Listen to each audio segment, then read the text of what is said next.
হ্যাঁ, পরীক্ষা যেহেতু আমার অধিদপ্তর থেকে, মন্ত্রণালয় থেকে, আমার জেলা অফিস থেকে চিঠি আসছে যে বিকল্প পদ্ধতি হলেও পরীক্ষাটা পরিচালনা করার। আমি আমার ঊর্ধ্বতন কর্মকর্তার নির্দেশ অনুপাতে আমার যেটা সাধ্যে কুলাচ্ছে আমি সেইভাবে কষ্ট হলেও কষ্ট তো অবশ্যই হচ্ছে। আমার ৬টা রুমে পরীক্ষা চলছে, একার পক্ষে তো আমার কষ্টই হচ্ছে। তারপরেও যেহেতু ঊর্ধ্বতন কর্মকর্তাদের নির্দেশ বিকল্প পদ্ধতি ব্যবহার করে আমি আমার কৌশলে পরীক্ষাটা পরিচালনা করছি।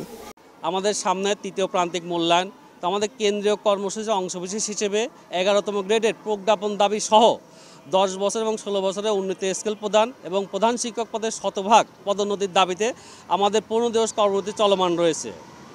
তো আমরা আশা করব বর্তমান সরকার আমাদের দাবি পূরণ করে অতি সত্বর সমগ্র বাংলার কমলমতি শিশুদের পাশে পুনরায় আমাদেরকে যাওয়ার জন্য সুযোগ করে দেয়, এটাই আমাদের প্রত্যাশা। আমাদের ছোট্ট একটা দাবি ছিল, এন্ট্রি পর ১০ম গ্রেড ধরে আমাদের ১১তম গ্রেড, এই ১১তম গ্রেডটা দিয়ে দিলে আমাদের এই আন্দোলন করতে হতো না।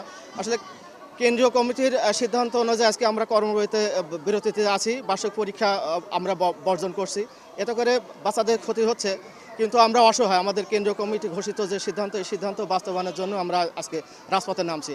এটা আমাদের ন্যায্য দাবি, আমাদের আদায় না হওয়া পর্যন্ত আমরা কর্মবিরতিতে আছি, আমরা কর্মবিরতিতে থাকবো ইনশাল্লাহ। আমাদের দাবি, আমাদের ন্যায্য দাবি আমাদেরকে দিতে হবে। অন্যের বাচ্চা, এটাকে আমরা আমার শিক্ষকরা সবসময় নিজের বাচ্চাই মনে করি।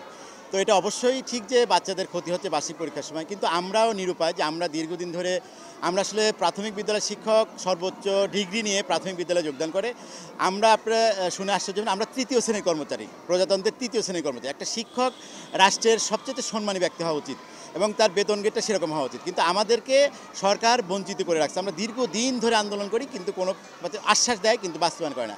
দাবিটা একটাই, আমাদের ১০ম গ্রেডটা ১১তম গ্রেড, আমরা 10ম গ্রেডে ছিলাম, কিন্তু পরে আমরা যেহেতু প্রধান শিক্ষকদের 10ম গ্রেড দেওয়া হয়েছে, আমরা ১১তম গ্রেড দাবি করতেছি। সেটা যদি সরকার ইচ্ছা করে ১-২ দিনের মধ্যে দাবিটা মেনে নিতে পারে, আমরা ১১তম গ্রেড যদি মেনে নেয়, আমরা আমাদের দাবি ওই দিন থেকে প্রত্যাহার করবো। আমরা সন্তানদেরকে, আমাদের সন্তানতুল্য শিশুদেরকে আমরা ঠিকমতো পরীক্ষা নেব।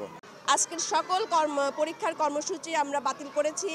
আমাদের ন্যায্য দাবি, আমাদের খুব সামান্য দাবি, এই দাবি কেন সরকার মানছেন না আমরা ঠিক বুঝতে পারি না।